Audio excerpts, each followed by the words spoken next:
Welcome back to another episode of the Interlake Sports Now. I'm Josh Dugan, and once again, we have an action-packed week of sports in the Valley on our hands and the surrounding local areas. Also, first ever video episode, if anybody wants to check that out, should be available on YouTube. We'll give that a go. All right, before we jump into today's action, lots on the agenda. We're going to talk about all the prep playoff football stuff. We have state title, soccer games, Whitefish and Columbia Falls. And of course, we're going to talk a little bit about the Griz and the Bobcats as always. But first, today's episode is brought to you by Nomad. Voted the Flathead's best manufacturer. Nomad is a longtime supporter of the local community and sports scene, celebrating 20 years of building great careers and mission-focused custom vehicles. Nomad, a Montana-based company making a global impact. Visit www.nomadgcs.com for more information. That's www.nomadgcs.com for more information. Quick reminder, you can subscribe to the Daily Interlake e-edition to get all your local news right at your fingertips. All right, let's get right into this action. A lot of big headlines in the Valley right now, but the two that stand out the most that we're going to cover in this week's Now headlining. Two local soccer teams played in the state championships with Columbia Falls boys and the Whitefish girls. Let's dive right into that action. Let's get to Columbia Falls first. This recap is by the Daily Interlake's Katie Brown, who was in attendance for both of these games that I mentioned, and it's a good one, so let's just dive right into it. Columbia Falls boys built a 4-goal lead to earn their first soccer title since 2005 by Katie Brown. They saved their best game for last, and at the end, they were crowned state champions. The Columbia Falls Wildcats rode a 4-goal lead into halftime and charged to a 5-2 victory over the Livingston Rangers in the Boys Class A Soccer Championship at Flip Darling Memorial Field on Saturday. Their best game on the biggest stage under the biggest set of lights, Wildcats coach O'Brien Bird said. It was amazing. I'm just so relieved, end quote. It was the Wildcats' first state title in 17 years and the first time since 2004 that Columbia Falls played for a title on its own turf. Many of the players that hosted the first place trophy weren't even born then. Here's another quote from Bird. I feel just this massive amount of relief and joy. It's hard to describe. 17 years, these guys weren't even alive when we won state last, and it's just such a huge piece of history. This team is amazing. It's full of amazing young men who are brilliant soccer players, but also fantastic characters. I've been very fortunate to be able to coach them, and I'm just so relieved and so happy that they can lift this trophy on their last day. We feel really special today, that's for sure, end quote. The past 2 years ended with losses to Whitefish in the state final. As a coach, this is Bird's fifth state title. He won 4 as a coach of Whitefish before his departure in 2015. Columbia Falls also ended with a 15-0 record, the best in school history, undefeated. Goalkeeper Bryce Dunham tied the school record with 9 shutouts. I think, as always, third time's a charm, Senior Finley Sundberg said. Our third time being in the state championship, and we finally won. So it's just crazy to think about.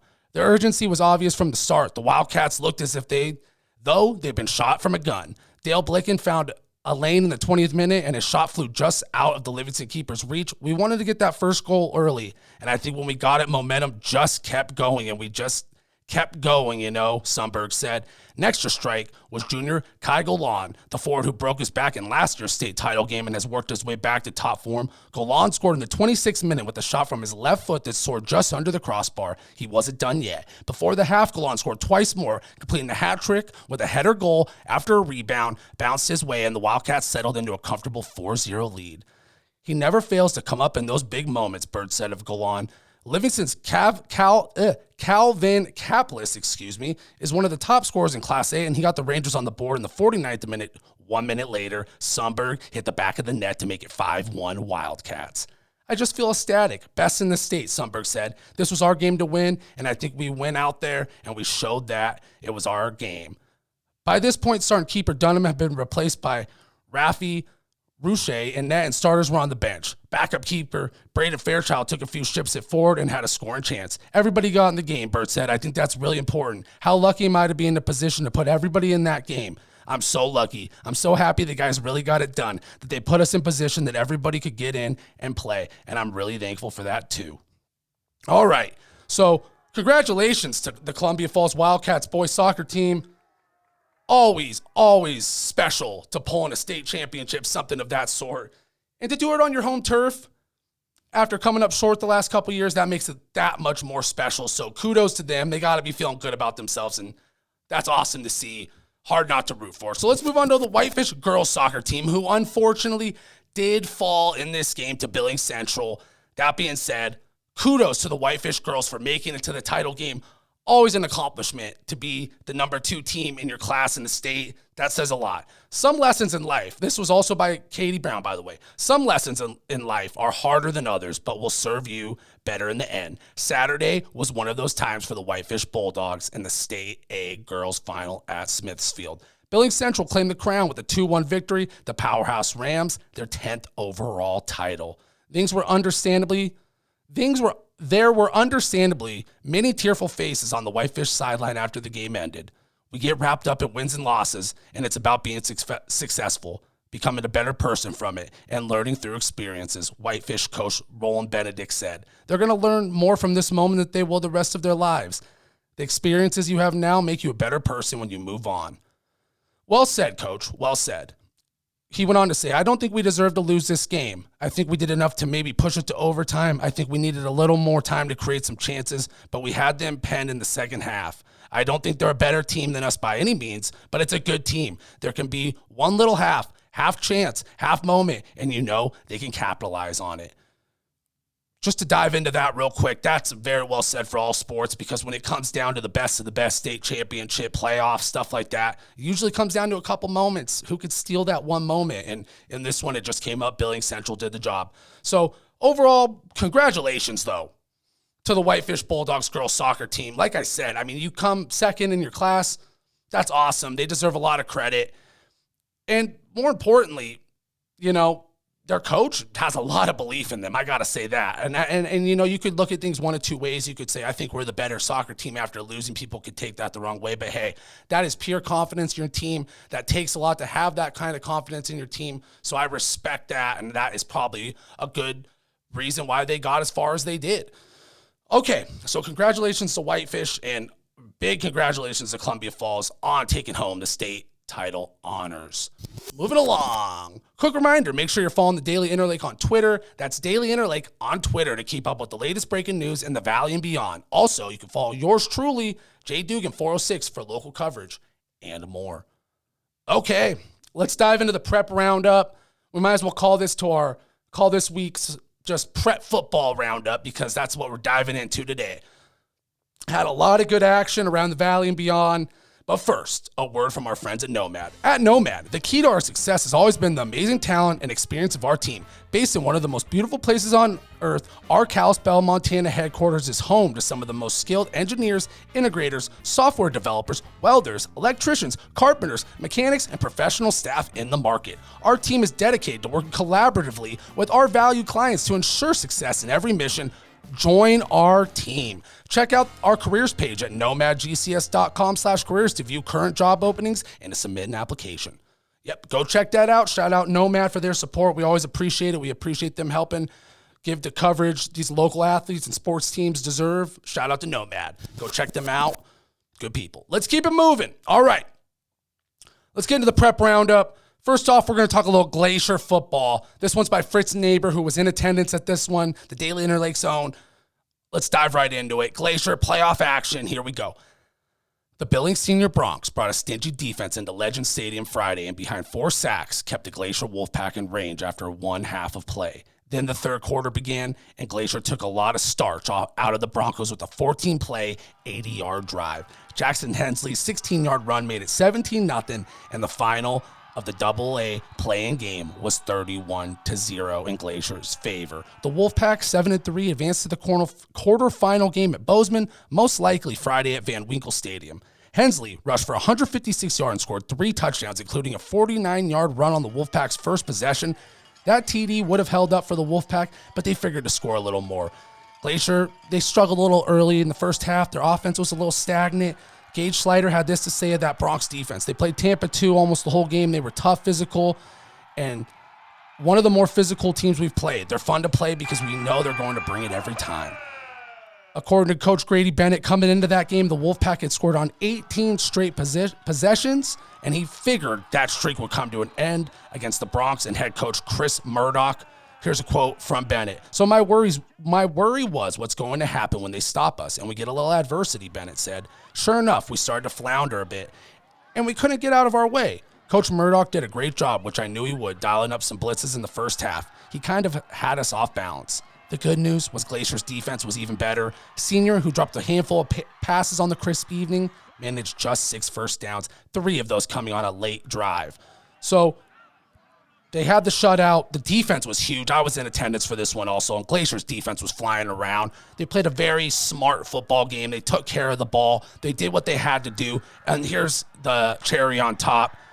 This was the first playoff shutout in school history, Grady Bennett noted. The defense just kept staying so positive, kept going out and not worrying about the offense struggles, and just kept having our back.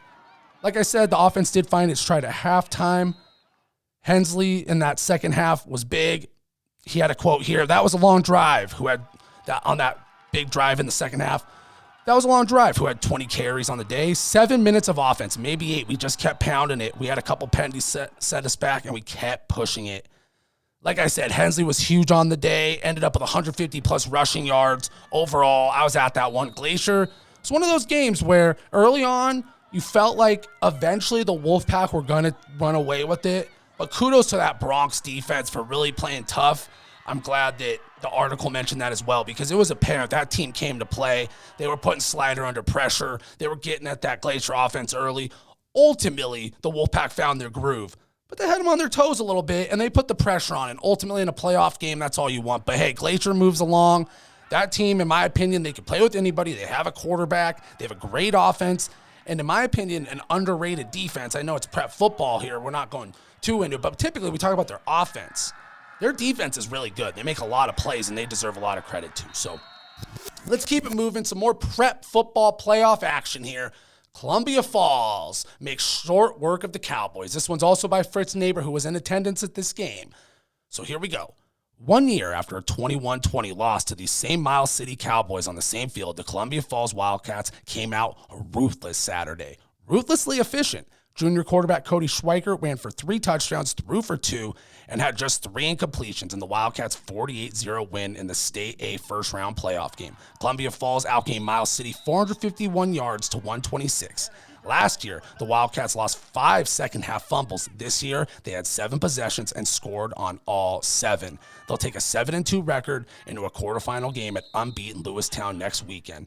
Here's a quote from Schweiker. We just came out hot, who threw for 249 yards, 20 of 23 passing, and ran for another 87. Quote, we knew last year we let a lot of seniors down. We just came out hot, and our seniors step up to make sure what happened last year didn't happen again. I won't actually dive too much into every detail of this game. I think 48-0 kind of speaks for itself. Columbia Falls really did their thing. And personally, just to add some thought on this and the way Columbia Falls plays and the way they take care of business, so impressive. So impressive. They had an interception that really stood out.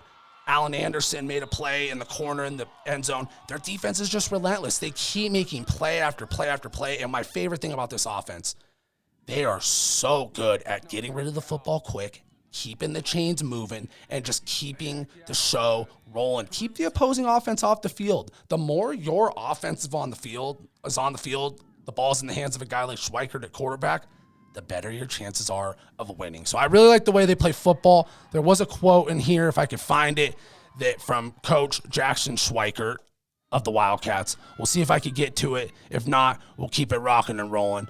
Anyways, though, I mean, it was really impressive, and I think that there's so – oh, here we go. He said, we had to be super efficient. We didn't want to be in 2nd and long, 3rd and long. We felt like everything was at our disposal if we could win first down, and we did all day long, end quote. That was head coach Jackson Schweikert. It's a good way to put it. They won first down. They took care of business when they needed to, set themselves up for easy conversions. They scored on all 7 of their possessions. They did their job. Let's keep it going to Big Fork. Big Fork rallies to beat the tough Tigers. Here we go. As far as first-round playoff matchups go, this was a tough one, and the Big Fork Vikings needed a big play and a defensive stand to beat Manhattan 21-16 Saturday. The Vikings got a 70-yard touchdown pass from Tristan Hurd to Isaac Epperle with 7:34 left. Then they held the Tigers on downs at the Big Fork 7-yard line. Here's a quote from Big Fork coach Jim Bed. after his team improved to 9-0. It was a tough draw, and that's how the bracket works sometimes. I mean, first round matchup to come down to a 5-point game late when you're the top seed. You don't expect that, but hey, that's playoff football. People are going to bring it every week. Big Fork did what they needed to do. They took care of business. They're going to keep moving along. We had another quote from Ben here that I like. We caught them in good coverage, and Isaac Epperly has been that guy this year. That's his third game winner, and after the team's traded punts, that's his third game winner. That was the end of the quote. But when you're clutch, you're clutch, and Epperly has been that guy for Big Fork. It seems like every week I'm reading the recaps. It seems like they connect with that kid for a touchdown or he makes a big play. So they keep it rolling. They got another, playoff matchup on the horizon. We'll see what happens for Big Fork. But, hey, they got the win. Their season stays alive, and they took care of business. Sometimes, hey, too, a tough win early in the playoffs, it makes you reevaluate some things, helps you get back on track. It's something to consider. All right. We'll do one more prep roundup game. We're going to talk a little Whitefish, and then we'll keep it moving. So here we go. Whitefish got the playoff win for the first time since they won the state championship in 2015, led by quarterback Finn Ridgway, who threw for one touchdown and ran for another as the Whitefish Bulldogs downed Haver 17-7 on the road in State A football playoffs Saturday. Ridgway threw for 143 yards, though he was intercepted 3 times, and he ran for 111 on 21 carries. Whitefish advanced to a quarterfinal game at Hamilton next Saturday. So I will say that's a bit of a tough consolation prize. I saw Hamilton in person earlier this season, and they are a tough team. They play good football. They run the heck out of the ball. Whitefish, they have a good QB, and sometimes when you have that kid like Ridgway who can just make plays, keep you in it, maybe he finds a spark and gets Hamilton on their toes early and keeps them in it. But that should be a good one. It's going to be a tough game. So we'll keep it moving from the prep roundup. This is my favorite part of the show. Let's get into our prep players of the week, presented by Hagadone Media Group, Montana. The team in Montana is here to help you grow. Our skilled team will assess your marketing goals and craft ROI-focused campaigns honed to meet your business needs. Our integrated marketing solutions will help your people find you wherever they are looking, whether it's Google, YouTube, apps, or in your local newspaper. Contact Anton at 406-758-4410 for more information. All right, let's jump into the prep players of the week. As always, major kudos to these kids. Major kudos to Hagadone Media Group Montana for helping support these local athletes and give them the recognition they deserve. Let's jump into it. This one is very impressive here. Columbia Falls soccer and football athlete Kai Golan, who pulled the Deion Sanders on Saturday and played 2 sports in one day. Golan handled kicking duties for the Wildcats football team in the morning as they defeated Miles City 48-0 and was the driving force behind the Wildcats state soccer title by pulling off the hat trick, scoring 3 of the Wildcats' 5 goals on the day to play a pivotal role in their first state title championship in 17 years. I mean, that's an iconic day in the sports world. You play one playoff game, you're going to remember that for most of your life. You play 2 playoff games, you win them both, you win a state championship, you beat the team who beat you last year in the playoffs in the football game. That's an epic day. Shout out Kai Golan, Columbia Falls soccer and football athlete. One of the most epic sports days we've discussed yet on the Interlake Sports Now. So, and hey, real quick, with a name like Golan, it's only fitting. He's a goal-scoring machine. That was corny, I know, but I had to throw it in there. I mean, this guy is just a machine. You're playing 2 sports. Very impressive. All right, 2 sports in one day and thriving in both. All right, keeping it moving. Glacier's Jackson Hensley kept the wheels turning for the Glacier Wolfpack offense as they beat Billings Senior 31-0 in Western AA playoff action. Hensley finished the day with 156 yards rushing and 3 total touchdowns. He had rushing scores of 49 and 16 while hauling in a 40-yard touchdown pass from Gage Slider on a perfectly executed wheel route.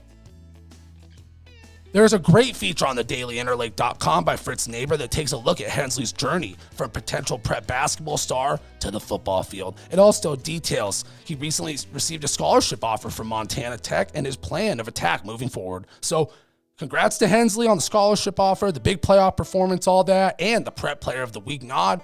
Go check out that feature by Fritz Neighbor. It's a good one. Always great to learn a little bit more about our local athletes. keep it moving. Columbia Falls, we discussed him just a second ago. Cody Schweiker, he's getting the nod this week. He ran for 3 touchdowns, and he threw for 2 more, 5 total, and he only had 3 incomplete passes in a playoff game. Huge performance from Schweiker. And like I said, I really am impressed with how decisive he is with the football. I was just looking around on maxpreps.com at some Montana stat leaders and did see he was completing 70% of his passes, which is extremely impressive for a prep quarterback. And I think is a good sign of kind of how they play the game. Let's get rid of the ball. Let's be efficient. Let's keep it moving. And let's utilize our weapons in space. Because it's easy when you have a good arm to be like, hey, let's huck it deep. Let's throw the deep ball. Let's look for the Hail Mary, run the go route, run the streak, Let's go for the home run. Schweiker, he hits the home run when it's necessary, but he's more than happy to take the single. And for a young quarterback to have that mental awareness, in my opinion, very impressive and could go a long way. All right, again, those were your Prep Players of the Week presented by Hagadone Media Group, Montana. The team in Montana is here to help you grow. Our skilled team will assess your marketing goals and craft ROI-focused campaigns honed to meet your business needs. Our integrated marketing solutions will help your people find you wherever they are looking, whether it's Google, YouTube, apps, or in your local newspaper. Contact Anton at 406-758-4410 for more information.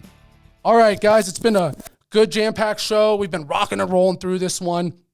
Kind of an interesting time in the local sports scene where a couple sports have wrapped up. We've had golf, state championships kind of wrapped up, tracks kind of wrapped up, soccer's kind of wrapping up. So it was a jam-packed show, but a lot of emphasis on a couple of sports here. So that being said, we talked a lot of prep. Let's get into the Grizzlies. Let's get into the Bobcats.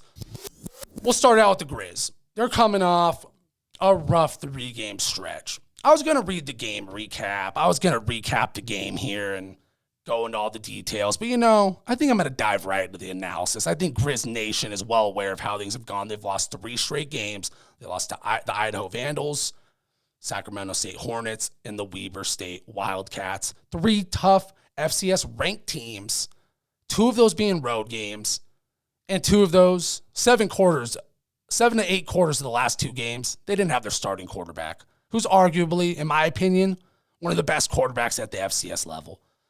So when you sit back and you think, I watched that game, and I'm rooting for the Griz. Like I said last year, I kind of root for the Griz. I root for the Cats. Of course, I want success. The best thing that could happen is those 2 meet up in the playoffs. That would be epic. I don't have a horse in the race. I'm a fan of both.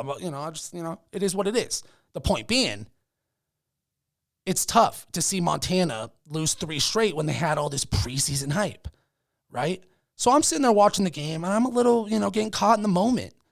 I'm sort of, falling into it. I'm like, wow, they're losing. Something's not right with this team. But you have to take a step back.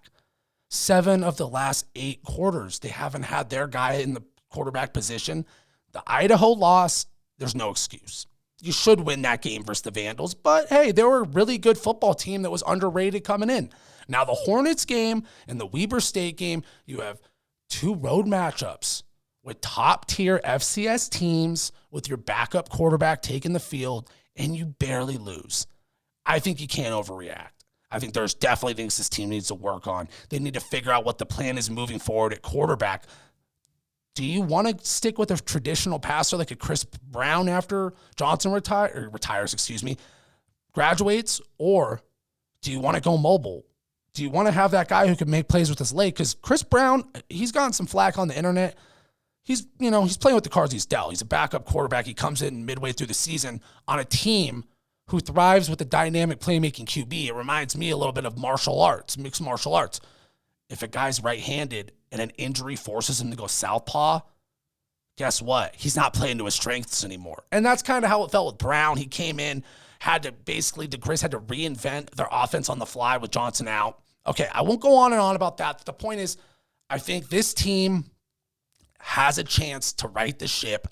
They got 2 very winnable matchups on the horizon. We got Cal Poly coming up in Eastern Washington.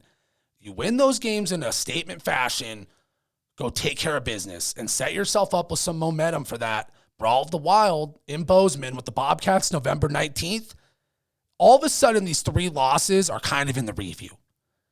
win those 2 games big and make that game a dogfight, and all of a sudden, all this kind of overreaction to a few losses can kind of get left in the dust. So I think the biggest concern from a viewing standpoint, that offense obviously was stagnant without Lucas Johnson. They didn't look right, but that's because he's one of the best quarterbacks in the country, and they're having a redesign on the fly. So it is kind of expected. They came close.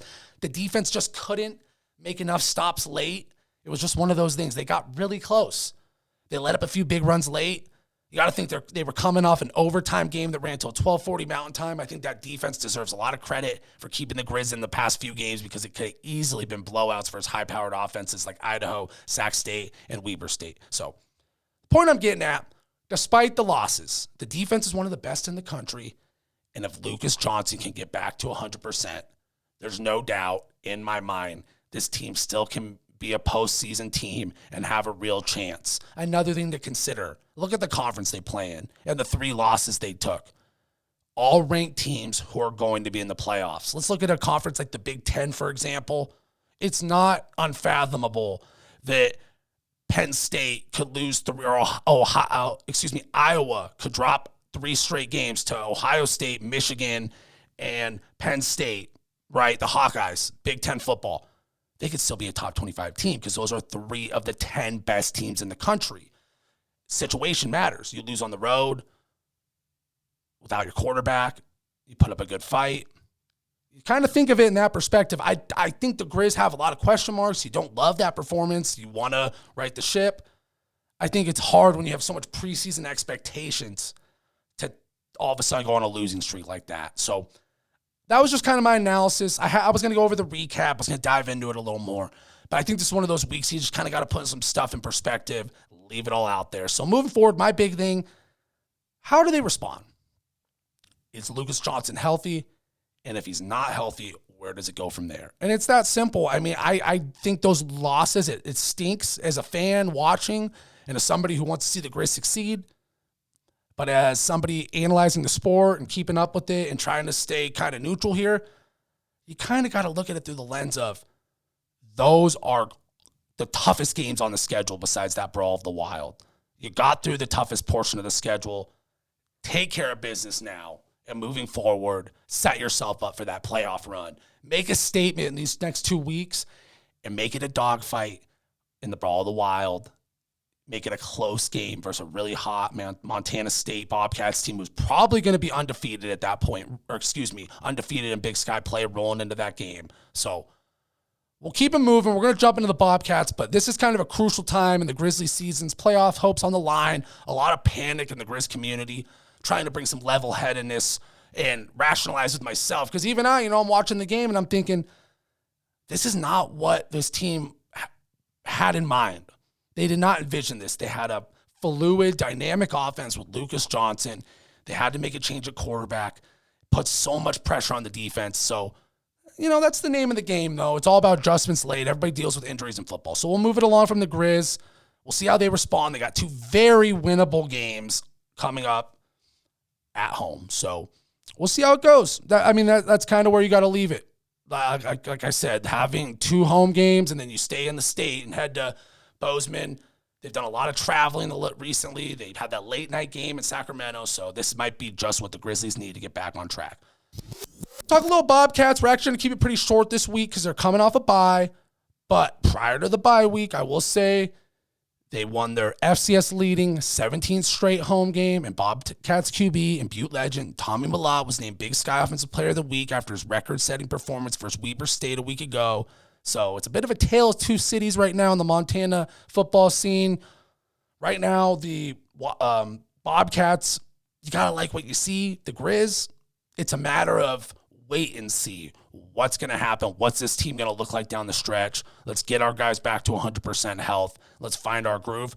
The Bobcats, there's like an old saying, sometimes the bye week, you almost don't even want it when you have that much momentum. I'm sure they're happy to get healthy for the playoff run and all that. But they really were rolling. The Bobcats looked poised to be a great team down the stretch. I'm sure they're going to look to keep that momentum going with 2 very winnable matchups on the horizon, Northern Arizona and Cal Poly, as they lead up to that Brawl of the Wild I keep mentioning. So Momentum's everything with playoff football. Right now, the Bobcats have it. The Griz are looking for it. I guess the last thing I'll say, it's going to be really fun to see how this season wraps up. Can the Griz maybe go in needing one win to make it to playoffs, steal one from the Bobcats, and all of a sudden shake up the Bobcats' momentum, who were kind of cruising, had 2 easy matchups coming off a bye. All of a sudden you lose heading into the playoffs. You got to kind of reconsider things. Or the Bobcats are going to have an opportunity to knock off their rival, potentially knock them out of the playoffs, and really get ahead of steam going into the postseason. I'm sure there's nothing more the Montana State Bobcats would like than let's end the Grizzlies season. Let's get in the playoffs. Let's keep this streak going. So that's another thing to consider. That winning streak is going to be on the line in that one. So, and they've had that FCS home winning streak. Very impressive. So, not going to go on and on. We're going to wrap it up here for today's episode of the Interlake Sports Now with Josh Dugan. I'm going to kind of sum it up here, but right now is going to be the next 3 weeks are crucial for the Bobcats and the Griz. We're going to learn so much about these two teams down the stretch. Like I said, the Bobcats, they have all the momentum on their side. They look like a championship caliber team. They look like the team who was in the FCS championship last year. The Grizzlies, when they were rolling, they looked like that kind of a squad who were ready to go toe-to-toe with the Bobcats. Can they find that mojo down the stretch? Can they get their rhythm back with 3 games left and set themselves up for a spot for an FCS playoff run? Like I said, I'm hoping both these teams make the postseason. That's what I'm rooting for. The more Montana football, the better. All right. Before we wrap this thing up, I want to give a special thanks to Hagadone Media Group Montana for their support and remind everyone, this episode was brought to you by Nomad, voted the Flathead's best manufacturer. Nomad is a longtime supporter of the local community and sports scene, celebrating 20 years of building great careers and mission-focused custom vehicles. Nomad, a Montana-based company making a global impact. Nomad has worked with NASA and various branches of the United States military, so you know Nomad is a name you can trust with your manufacturing needs. For more information, visit www.nomadgcs.com. That's www.nomadgcs.com. All right, everyone. Next episode is going to be action-packed as well. Ton of prep football playoff. We got all our local teams going. Rooting for them all. Hoping we can see a deep run. Polson's going to be back in action. We talked some Whitefish. We talked Big Fork. We talked Glacier. Didn't talk Polson. They're going to be back in action. They had the first round bye. We'll update you on those guys. We'll update you on the teams we mentioned today. Columbia Falls. Also, of course, congrats again to the Wildcat soccer team on that state championship title. And congrats again to the Whitefish Bulldogs for making it to the state title game. The girls soccer team, very impressive. So, like I said, next week we're going to have a lot of local sports action to go over in the prep football world. And, of course, we're going to get back to the Grizzlies, see if they can get off this 3-game losing streak, kind of right the ship. And, hey, can the Bobcats keep things rolling as the playoffs near? Last up, I will say Big Sky basketball is coming soon. So we're definitely going to be keeping an eye on the Griz and Bobcats basketball teams moving forward. Probably do a little preview next week. Looking forward to that. It's going to be a fun one. All right. Thanks again, everyone. That'll do it for today's show. Thanks again to the Flathead's best manufacturer, Nomad. And thanks again to Hagadone Media Group, Montana. Thanks as always, y'all. I'm Josh Dugan, and I'm out.